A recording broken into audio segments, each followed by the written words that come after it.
the body that's going on my plow truck car thing. This right here, 1948 Dodge. I got a parts car out back at my camp because right now it still needs doors.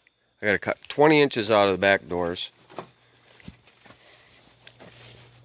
So this door, it'll be cut here, right around in here,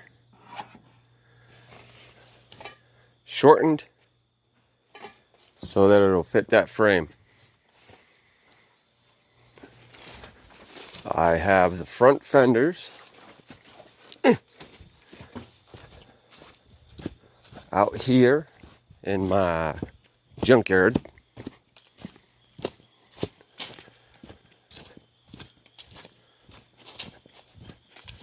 A few rigs.